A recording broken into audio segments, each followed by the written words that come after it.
Welcome to the Strategic Marketer Podcast, where we talk about strategies, tactics, and practical steps to help you become a more strategic marketer. I'm your host, Joseph Lewin, and today's conversation is with Sai Khan. Sai is a marketing consultant, the CEO of Strides Agency. They focus on cybersecurity marketing. In today's conversation, Sai and I focus on empathy in B2B marketing. Now, a lot of times in B2B marketing, especially in an industry like cybersecurity, the focus is often on facts, on features and benefits, and on helping a customer make a logical decision. But we're going to talk about the underlying emotional triggers that help people to buy. Without further ado, let's dive into the conversation. Is empathy relevant in a business context? Yeah, absolutely. This is an interesting topic because I've spent my career in corporate environment and marketing, and I've worked for some of the best teams, but you rarely hear that word in corporate environment. Whenever you hear it, you typically hear, gosh, something is going through suffering, so let's offer them some comforting word, or we think about counseling and so on. But empathy, as you unpack this, as you realize, it's not contextually tied to anything moral. It's just a mental act by which you put yourself in somebody else's shoes and evaluate their world. So if you think about that, it's applicable in nearly everything in corporate, right? Working with your teams. If you want to run a high performance team, you got to understand what everybody else is doing, what their challenges are. So you as a team leader can remove their challenges and help them be efficient. When you work with customers, they're having some trouble with their tool. You want to be able to understand where they're coming from, what are they not getting right. When you're selling something and sales, gosh, yeah, how many sales presentations where we have sat through, the rep is just going on and on about their thing and are completely clueless about our needs. And then lastly, in marketing, this is our bread and butter. The value props we pick to tell our customers or prospects, the campaigns we run, they have to be designed around their preferences. Your strategy should be around the market, the way they buy, not something that you learn from another job. So that is something that reveals itself through the process of empathy. So very much empathy belongs in corporate environment. I think it's used extensively. Any customer-focused company is going to be having empathic individuals who are working on critical roles. They just don't use the word because the word has dual meanings. And I'm hoping that today with our conversation, we can come out of our shell and say, okay, yeah, this is the process. To me, empathy is going through the same transition as meditation. 20 years ago, meditation meant you were praying about something. It was tied to religion. Today, we have Calm app, and mindfulness is just a neutral process by which you bring your attention to the moment. So from that point of view, I'm hoping that empathy just becomes one of those things that we recognize, hey, it's good for business, it's necessary. Yeah, and kind of to your point, it seems like empathy a lot of times gets associated with you taking on something from the other person, and like that you're almost borrowing some of what they're feeling and you're feeling the same thing yourself is kind of how I think a lot of people would think of empathy versus maybe a more neutral thing where you're not necessarily an active participant in the feeling, but you're recognizing that somebody else is feeling something and you're recognizing what's important to them, and they're acknowledging their emotions, acknowledging their feelings, and having an understanding for how that impacts them and the way they buy and what they want. And it doesn't necessarily mean that you're then taking something on from them, but you're able to then make good decisions based on where you're able to see that person is coming from. And without that, without having an empathetic approach like you're talking about, you're basically projecting what you want and your feelings and your emotions then onto that other person. So you're almost doing the opposite of what you are intending to without having empathy. That's really well articulated. I totally agree. And, it makes total sense. So overall, the idea is to, I think of empathy as three things. They're not mutually distinct all the way, but there's emotional empathy that we just discussed. There's compassionate empathy that we usually know about. Every time you Google empathy, you're going to see compassion. It's going to be tied to kindness. And then there's mental empathy, which is where you also want to understand what choices and decisions somebody is going to make, given the stimulus. But the truth is, we're not a machine. We are people. Every decision maker, even in B2B environment, is a person, and emotions matter. So from purely business point of view, if I'm saying, okay, what's good for my campaigns? I want to drive the best bang for the buck. That's what our clients hire us for. It's really important that I understand the emotional state of the buyer, where they're fitting in the whole process. Are they reluctant? Are they ready? I specialize in an industry. I work in the U.S. defense industry for cybersecurity stuff. I mean, over there, people drag their feet in hiring cybersecurity products and services because it's expensive, right? Yeah. So for us, it is kind of no-brainer, non-optional to connect with the audience, to understand where they're coming from, and then perhaps we have a shot at telling them the right thing, which makes them act. It's going to be a combination of me figuring out where they are at their finances, and then also emotionally where everything fits in. And there's some emotional hooks there too. And same thing with working with creatives. Gosh, in marketing, the only time I've ever had a really good chat about empathy is with other creative directors. I've generally been in corporate environment. I was a director of marketing or digital, and creative director and I would blend really well because we could just say, okay, we need to empathize with the customer. We need to get into this thing. We need to understand that, and they know exactly what I'm talking about, and they're so happy to talk about it. The risk is, a lot of times I've worked in places where it's just standing in the middle of the room and saying, well, I have a feeling about this is going to get you like, you have lobsters coming out of your ears. Like, who talks about feelings at work, right? I've actually been told that, we don't care about feelings. I was told that by a VP. And thank God I'm renegade enough to make my own mind. But the thing is, it's not about my feelings. It's about me understanding where the customer is and getting to them where they stand. And there are very subtle ways which we can operate here. And like I mentioned, this doesn't need to be morally sound. A con artist could empathize with their victims, tell them precisely what they need to hear, understand their mind of view, and tell them the sweet words and con them. Similarly, that's an evil application of empathy. Similarly, you have a friend who lost a pet snake and they're devastated, but you're not a snake person. So it's hard for you to connect with it. But you make an effort to sit down with them and internalize the experience and hold their hand and help them walk through the process. That's empathy in the good stuff. And then for us, the general neutral world is, as marketers, product developers, we want to serve our customers what they want to eat. In an open free market, they got options. They can go with anything they want. People pay me to differentiate them. So I got to really make sure I'm bringing my A game as far as understanding the customer is concerned and serving up what they need. Yeah, I remind me if I forget, because I've a couple times done this where I'm like, I want to talk about this and this, and then I forget. So I want to talk about emotions because you brought that up, and that's obviously a key part of empathy. And I think most marketers are going to have an understanding that we want people to be emotional. But you work in a very technical field, and I'm in the industrial space. We market to engineers a lot. Yeah. So it's kind of have some of the same idea. And I feel like in these worlds,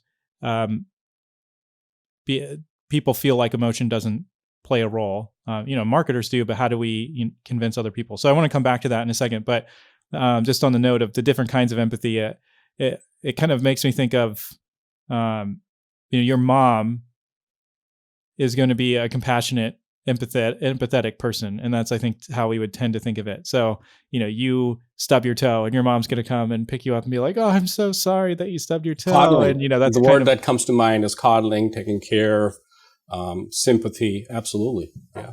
Yeah. And then your mom is feeling something emotionally because you went through that. So they're taking on some of that. They're feeling some of that. That's where that kindness and compassion comes from. Whereas a good therapist or counselor, they're empathetic because they're listening to you. They're understanding if they're good. They're going to ask you questions that elicit you to really dig deep and think about things you haven't thought about before. Yeah. Come up with the reasons behind the deep underlying reasons behind something. And so even going deeper than, okay, you have the emotion, but where's that emotion coming from? You have the pain point, you have the problem, but is that really the root problem? Is that really the root cause? And so a good counselor isn't going to be crying with you all the time and crying with every patient that they have come in. They're going to be able to separate themselves, and that separation from their own emotions and their patient's emotion is going to be a really key differentiator between a good counselor or therapist and a bad one. And I think kind of what you're getting at with the different types of empathy is some of the same rules apply when you're applying empathy towards customers and prospects and understanding where they're coming from. Yeah, I would say, just examining empathy in a more clinical fashion, removed from personal experiences, is the way to go. So, only just start clean slate and say, okay, I'm going to make sure I understand my customer's point of view. They may not be going through a pain point. You may also found they don't have much emotion about things. A lot of times we're selling stuff that is not like the deeply passionate thing, right? We're selling vitamins Yeah. and we're saying between this vitamin, pick that one. So over there, you may find out that the work is a lot more subtle. Emotions won't be that revealing. People are like, I don't know, I just need this. I don't care. So you're going to have to then work your way up. And that kind of brings me to what I have found is, as a practitioner, I'm certainly not a psychologist. I'm not doing a TEDx here. Just a practitioner, just like you guys, just haven't gone far, a little bit further than some folks have. What I found is that there are 3 tiers of empathy in work, not talking about compassionate issues. Tier 1 is I get the basic idea. Okay, creative is going to need 3 days to do this. All right, customer has this pain point, they're going to do that. And in tier 1, you heard what they need and you just give them that, just bare minimum. Tier 2 is a little bit more advanced, where you've gone through the effort to understand their point of view. And now you're very effective in giving them what they need to hear. That's what we care about as marketer. We want to understand the customer, then we want to tell them what they want to hear so they can click that button. A lot of times there's a button that needs to be clicked. So Then there's third tier. And third tier is where the champs operate. Third tier is when you're so connected with your customer that you can understand what they're not saying to you. You can understand what will thrill them. You know what will delight them. They themselves have no clue. But you have successfully worked your way up to that level. You're not going to jump there instantly. That never happens. This comes from experience working with the same industry, same people, that and doing A/B tests and experimenting and validating your mental models. And then you reach that confidence where you're like, okay, I think they will love this thing. I just know it. I know this customer base. And this happens to us. If you go to a restaurant regularly, the chef knows you. They know what kind of stuff you like. Occasionally they come over and say, I got something for you. You're going to really like here. You have never had it before. You're going to love it. And you try that. You're like, wow, that was great. How did you know? Well, that's because the chef has made it a point to understand my flavors and my taste patterns and what I like, and cares about me as a customer that is willing to go this distance. And then, another example is Basecamp, Jason Friedman. He started off in 2004 and I've been following him since ever then. It was a renegade attitude. We don't care about the traditional customer research. We just know what we do. But the truth is the guys, they live in our heads. They understand what we want.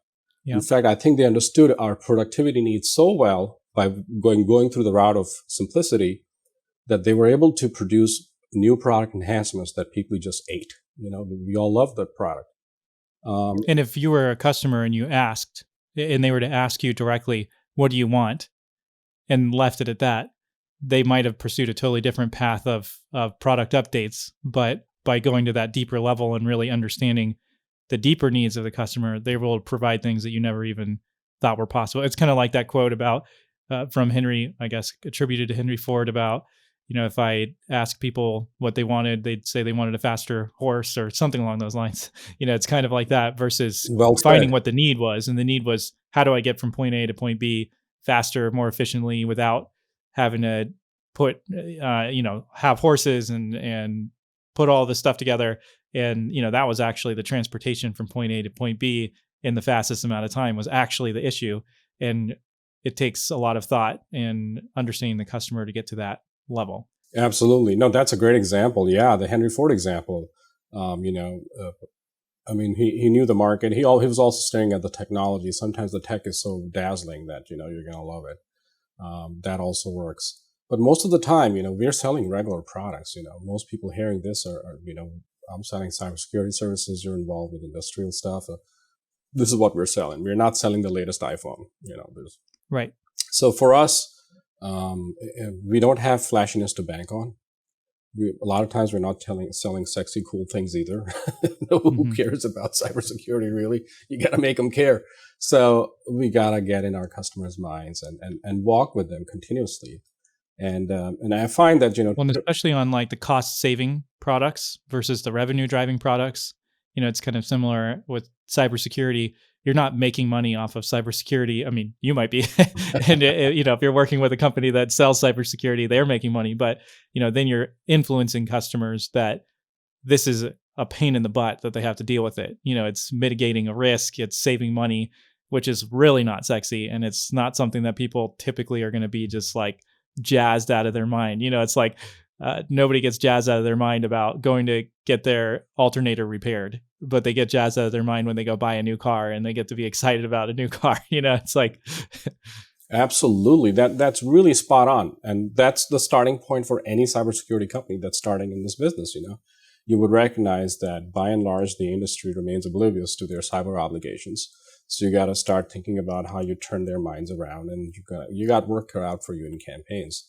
And you're absolutely spot on. And cybersecurity risk management is the name of the game. But what the hell does risk management mean to a regular person? What is average person's risk management? They drink and they drive. That's not risk management. So you have to then say, okay, well, I'm talking the wrong tune. Maybe I should try something else. So I'm not going to give away all my trade secrets today, but there's certainly better ways of approaching cyber with price-conscious buyers, enterprise organizations, and we discovered that through just painfully going through the process.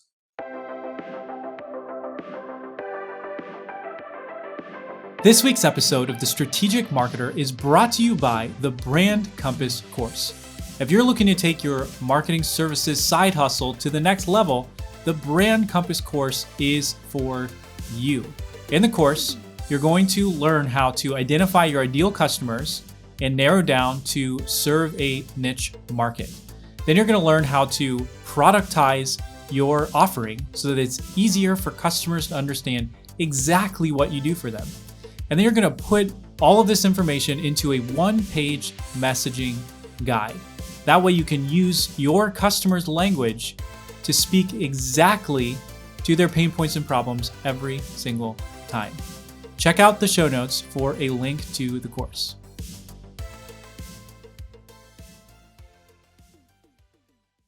Yeah.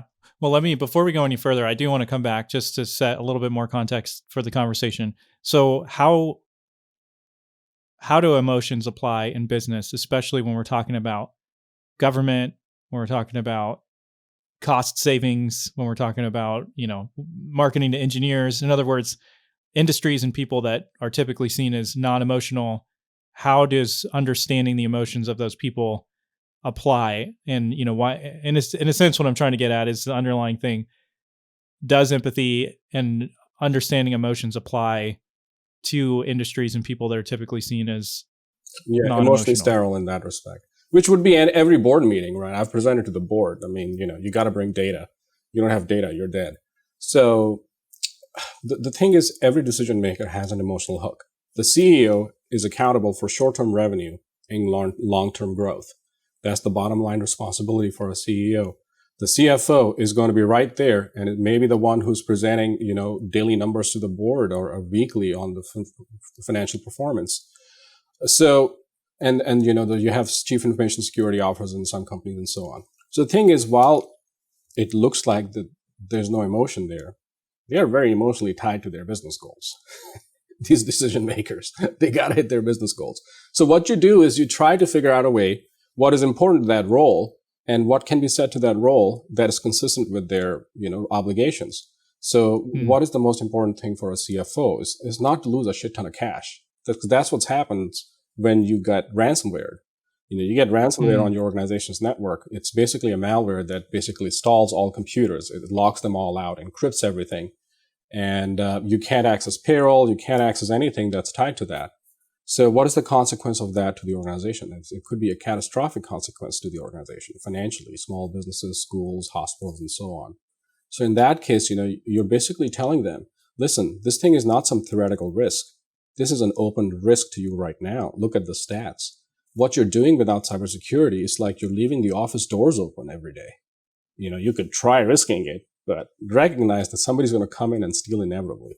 So these things matter to the CFO. They matter to the CEO too. They can't walk away from this obligation. And if you can figure out a way to get this message to them through the channel they like and through the mechanisms they like, you might be onto something. Yeah, and it's interesting because something I've been focusing on lately is, especially in these big B2B sales that have a long sales cycle, and the product that I focused a lot on at our company traditionally had an 18 to 24 month sales cycle, and we've been able to reduce that significantly. And part of the reason is understanding that the individual champion at the company Mm-hmm. has personal ambition, personal risk, personal rewards if what you sell them either works or it doesn't work. And so, yes, there's all the features and benefits, and there's the company benefits and the company risk and reward. But this is an individual person that you're working with. And if they're savvy and they're working in the corporate world, they're going to have an understanding that, okay, if I bring this person in and we lose 100 grand, that's coming back on me and could halt my career progress. Whereas, if we're able to mitigate that risk and have an understanding of what that individual person's goals are, or somebody at that level, if we're working with a management level person versus director versus VP, and some of the emotional triggers that come with those different roles and their personal goals and ambitions, it makes all the difference in the world for how you communicate about your product, and even how you sell it, how you package it, how you offer it, what tiers you offer, how you allow things to be sold in smaller chunks so that it's less risk, or all of those pieces are from starting to understand some of those underlying emotional triggers that people have in a very non-emotional setting. Yeah, you're absolutely right. I mean, very first grown-up role I had, we were selling $100,000 SaaS products to the association industry. And the same thing showed up there too. We found out that you need to build coaches in these organizations who will then carry the sale for you. And to build a coach, you got to understand what their challenges are, what their objections are, and so on. And there's biz dev involved and so on. But this is really the hack, what you just said, of selling to large B2B enterprises. It's always involving some coach. It's hardly ever just pure analytic decision. What role does data play in the context of empathy? Yeah. Oh, that's a really good point. These are like go hand in hand. The net thing that marketers should care about is the truth of their moment.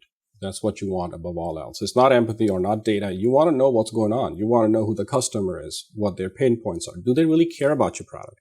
You'll be surprised at how many of us kid ourselves about our value props and nobody cares about them, right?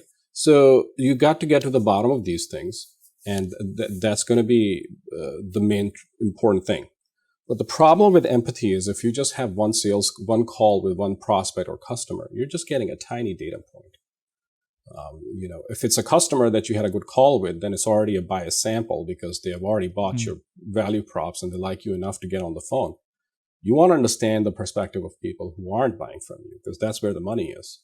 So you're not going to get that with just interviews. There's so many people out there. One interview is a unique thing. And whenever I'm interviewing for empathic reasons, I'm always mindful of things that can become generic and things that are specific to that person only. If that person has this unique use case and doesn't scale, I'm not going to get too psyched about that. So you got to do that data-driven stuff. So typically you'll have firmographic data, you'll have demographic data, and you'll be able to put it on top of your profile and ask yourself, hey, does this make sense? So, I sell cybersecurity services to the defense industrial-based small businesses. I'm going to be looking at their firmographic data. I know their annual recurring revenue is less than 5 million or 10 million, and I know they're not going to be a full $200,000 product. So, and I also have spoken to them. So now it's all connected. It's validated.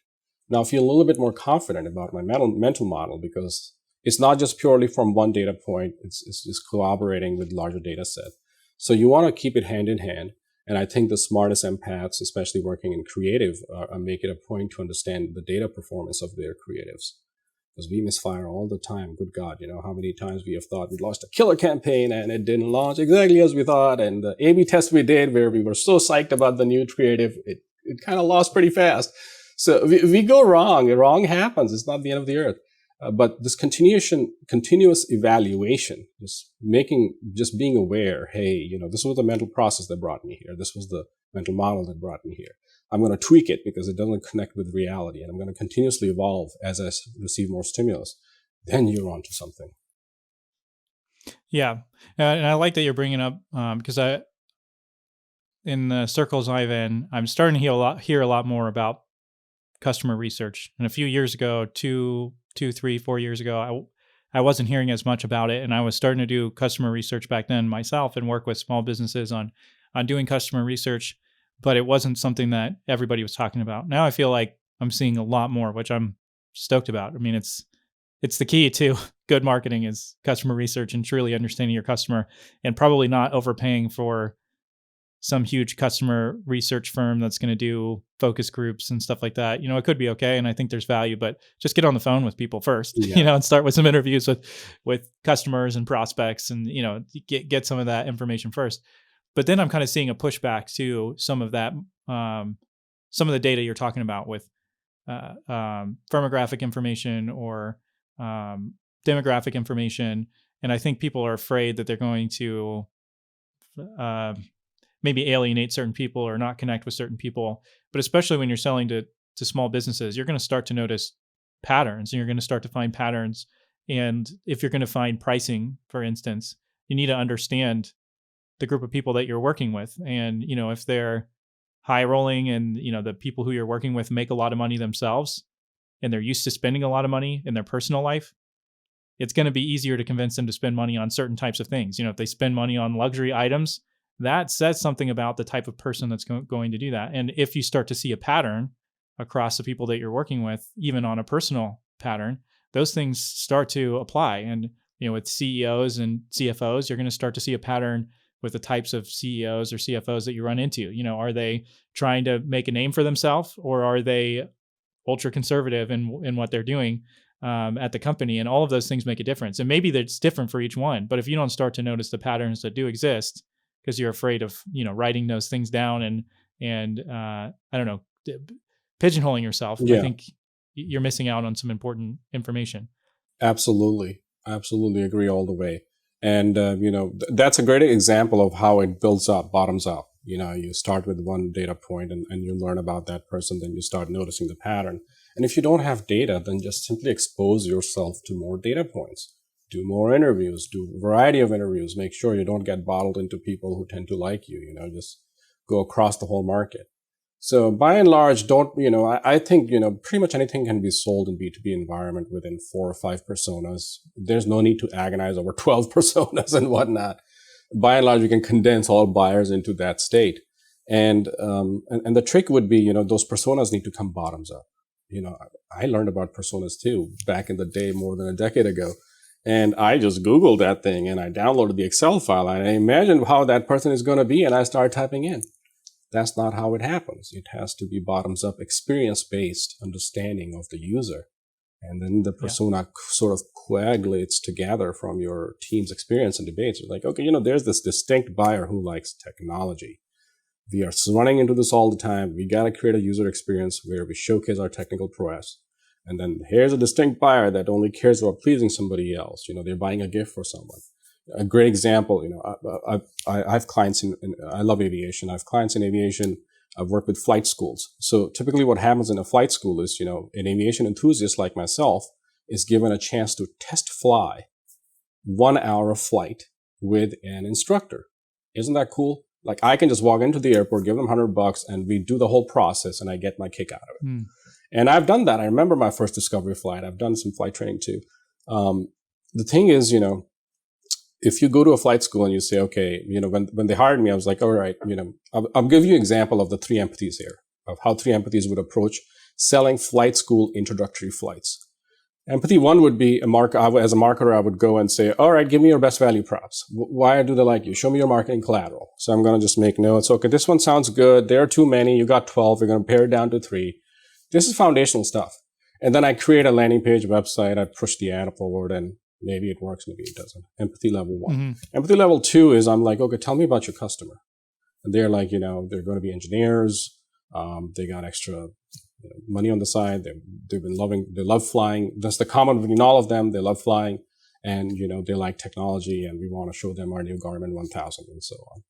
So you'd be like, okay, let's just, let's make sure we have a picture of that in there. That's tier 2. And you're starting to understand that the customer is, a technology user. Tier 3 is where you say, okay, so tell me about your customers. And they say, we have this technology user. Who else? Well, we have these parents who are buying gift certificates for their kids because, all kids love airplanes. So what they do is on a birthday, graduation gift and whatnot, they buy them a cert for 1 hour flight. And at that point, I was not a parent who could empathize with this automatically. So I started putting myself in their shoes and like, what does a parent care about? They care about seeing their kid happy, right? So at that point, I started thinking, all right, if I'm going to do a campaign to the parents and I can isolate that audience in Google Display and I can show them the ad, the thing I can show them most importantly, how happy a kid is after doing that discovery flight. So, our creative will involve testimonials from the kid. We're not showing a lot of glass cockpit stuff to the parent. They're themselves not aviators. Remember that. They only care about giving joy to their kid. So if I can show them on the landing page that the kid just had this wonderful flight and he came back down and he gave a big old hug to his mom and dad and a big smile on his face, I've done my job in convincing the parent. The parent doesn't care about flying. They care about keeping the kid happy. So this thing will reveal itself, at third level when you're starting to operate and really connect with each audience and see what is important to them. What can I show them that they're going to really like? So the creative then differentiated, when I was targeting the individual who was buying it for themselves, a grown-up, they had a more technical experience. I showed them more glass pocket pictures. I showed them hanging out with buddies. That was like, come, do this. You want to try this. And when I have a creative for the mom and dad, where they're buying the gift cert for their kid, I'm showing them the parents. I'm showing them a happy kid. I'm talking about the kid having a great joy and so on. So this is the benefit of empathy. You can step down and go back to level 1 and look back again and say, gosh, I started with just putting out 3 value props everywhere. And look what the difference is in the quality of the creative when I get precise with my audience and I understand what makes them tick. That's why we in marketing are interested in emotions, because we want to know what makes them tick. And then we can show that visual and pull them in.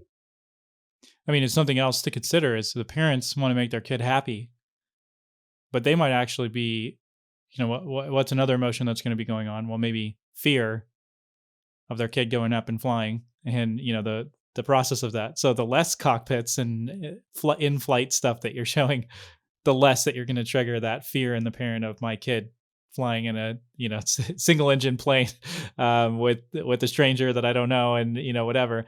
Whereas if you're showing the kid just kind of in the environment or with the pilot or with the airplane in the background, you're going to trigger more of those happy, the parent understanding they're making their kid happy and less of that. Joe, you're such a great marketer, man. You have never done this and you're so spot on.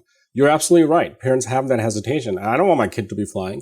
So what we did is, we would offer the parent to go in the flight. The parent typically gets in the aircraft and they can feel comfort knowing that, everything is good. And the landing page will be extensively talking about the safety performance and what we do. If they do a discovery flight on Cirrus, they even have a little parachute on the airplane. Tell somebody my plane has an air parachute. They instantly go like, okay, that makes sense. The fears go away. But you're so right. Damn, you're right. I'm really impressed, Joe. Well done.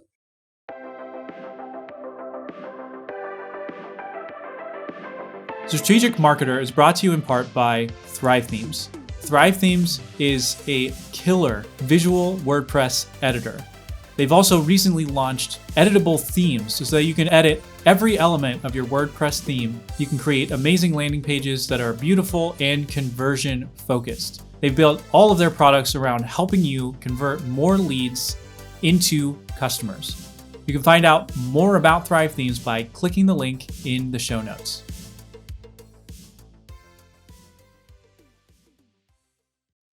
Yeah, and then if we're going back to a B2B audience, talking about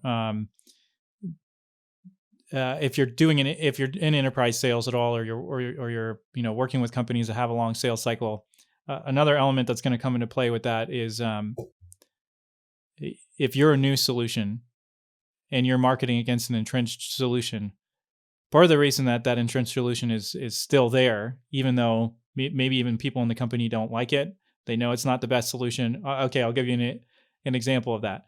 I recently saw something about Salesforce on LinkedIn, and it was a poll, and there was a comment in the poll that was basically like, okay, let's all be honest. We hate Salesforce. It's not that user friendly. It has all of these glaring issues, and they laid them out. But they're like, but it integrates with everything, and we're basically stuck with it. And I think that's the attitude about a lot of big, very well established technologies at these companies. So if you're going to try to dislodge one of those companies, talking about that next layer of empathy, you have to start thinking about, well, why do people continue to use Salesforce if they hate it? And then you have to look at, there's a risk and a fear in people of making a change. And if you're in a corporate environment, if you keep doing what you're doing, you can always say, well, this is what we've been doing forever. And you're probably not going to get fired over maintaining the same thing that you've always had. But if you bring something in new and it fails over something that was consistently good over time, you have a really high risk of getting in trouble or getting fired, depending on the size of the deal and how much that costs your company. So again, like understanding that underlying fear or risk aversion helps you to understand how to get that person to bring you in as a new solution. But if you don't understand that, then you're screwed, basically trying to get something in there. Absolutely. And as soon as you figure that out, that there's hesitation to change, then you can start thinking about what those hesitations are, and you can develop a counter. We help you transition. There's no downtime. We waive the cost for onboarding. These are the things you can throw their way. And you could then, just continuously focus their eyes on the end state. The life is much better on the other end. Sometimes it's easy to do this. Like when Basecamp came about, there was nothing. There was Microsoft Project. So all they do is they stomped all over Microsoft Project and say, oh, look how dated it is, and we got this cool thing. But your Salesforce example is a bit thorny because, there we have behemoths that are sitting on the spot. And if a disruptor comes along, it's not going to be that easy. I mean, certainly just data, just empathy is not enough. You need to have a killer product and obviously you need empathy for that. Please don't design a product for yourself, design a product for your customer. So, totally. And if you're a super empath, you know what they need and they don't know this, and you roll that dice and it works, then by God, you deserve all the spoils you get. Absolutely do. More power to you. So, but that doesn't happen that much, right? A lot of times things fail. It's a combination of this that has to work. So you need people. You need a lot of people. You need different mindsets, and that kind of brings us to biases too, because empathy is also riddled with biases. If you think that you know it all, you've seen it all, then that's an automatic bias because you haven't and you don't know everything. I mean, it happens to me all the time. So just as an empath, it's important that you don't start assuming things for other people. And don't sit in any position that's superior. Don't be a know-it-all. The empathic process involves you to have an open mind and open heart and receive and understand. And empathy is no joke. It can absolutely tire you out. I mean, I've known empaths my whole life. I've only ever partnered with empathic women, and I can tell you that everybody needs a break. So, one thing I would advise to any empathic individual who does this for a living is you got to take a time out, find a hobby where this machinery doesn't run, either itself or with somebody. Mindful meditation is awesome practice to get into the moment. You can do yoga. I lift weights. That's the easiest way I get my mind off things. People go flying and so on. But the hobbies, gosh, have any hobby, that gets your mind occupied. It's a wonderful restorative practice for people who need to connect with others because they're leaders. I mean, at this point, if you're a tech leader in a big company, I'm going to assume you need to be strongly empathic. Otherwise you're going to alienate your team and the company is not going to reach its true potential. What are some practical steps that marketers can take to become more empathic and to think more empathically when they're doing customer research and just also generally in their marketing? It's an intentional effort. You can't fake your way through it. So start slow.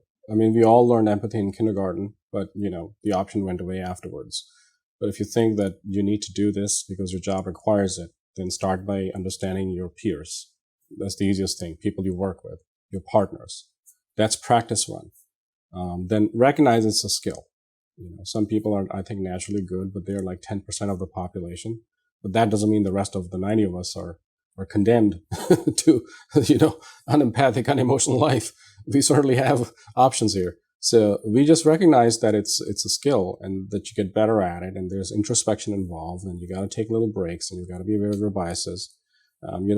Just baby steps, one at a time. Start with team, understand what everybody's roles are, understand how it gets harder for them. If you're a campaign manager, you should understand creative folks right away. You can't just assume creative will be producing amazing creative things day in and day out, 8 hours a day. This is not how the process works. In campaign side, we can do that. We can bang away at Excel files all day, but creativity is a turtle that needs to come out of its shell.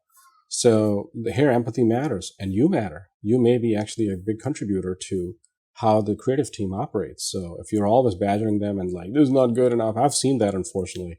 That kind of Yeah. spoils it for everybody.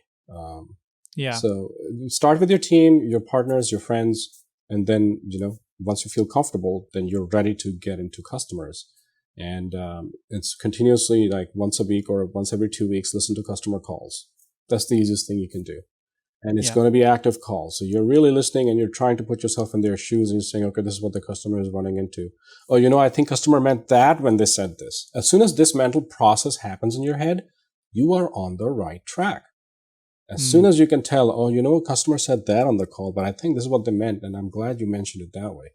That's when you're operating at the level where you're in their minds and you're starting to internalize their experience. And as the person who has the advantage of having gone through this before, you know what needs to be done in this situation. So you will ramp yourself up in no time. A bigger challenge, honestly, for you is if your corporate environment doesn't have, if you say the word empathy in a meeting and everybody's like, who died? Then, don't say that word yet. What you're going to say is, I listen to some customer calls and I internalize their experience and I believe this is what's happening. And then you can say, I empathize with the customer and this is what I found. So slowly introduce that language in the corporate environment and make sure that people understand that you're not just empathizing for compassionate's sake only. You're looking at every situation from a different people's point of view. So you have a really good solution for the problems that your business is running into. And as soon as you can articulate that, empathy has a chance of showing up in your culture. The good news is all marketers, we get this. That's why we're in this profession. I've never met a marketer who could never put themselves in another person's shoes. I'd be like, go work in accounting. No offense to anyone. Totally. So totally. As soon as you say that, they will connect. Your team and everybody else will tune in, and there will be hidden empathic individuals who were in their shells and they were never coming out, and suddenly they will come out and they'll openly. And you'll have this wonderful environment that, you're all connected with each other. You understand what it takes to produce something. And, and you work together. This is an awesome place to work like that. Nothing beats that. Yeah. Yeah. Yeah. And I'll just kind of tag on to what you're saying there with empathy. I mean, like I was saying earlier, I spent a lot of time working with engineers and marketing to engineers. And it's just as true for engineers who typically are way more rational in their decision-making than your typical person. And they are less outwardly emotional typically. There's definitely the exception, but there's still underlying emotional triggers for them that they don't necessarily understand. And when you start listening in on calls and you start to hear the same themes going through, you really can pick up on those things. And it's amazing how much little tiny changes in your language that address underlying frustrations or emotions that people are experiencing really does make all the difference. So Sai, thanks so much for coming on. How can people find out more about you and what you're up to? You can find me on LinkedIn, Sai Khan, or visit my website, strides.agency. And feel free to connect with me on LinkedIn. And if this topic is up for up your alley, you like talking about it, you're passionate about it, so am I. Let's connect. Let's be like-minded. Awesome. Yeah. Well, thanks again. Really appreciate it. And look forward to having more conversations down the road. Absolutely. Thank you for having me. Thank you for listening to this episode. Don't forget to subscribe to The Strategic Marketer wherever you listen to podcasts. And if you could do me a personal favor and hit 5 stars on the rating, you don't have to leave a full review. Just hit 5 stars. It would really help me out. I look forward to seeing you on the next episode of The Strategic Marketer.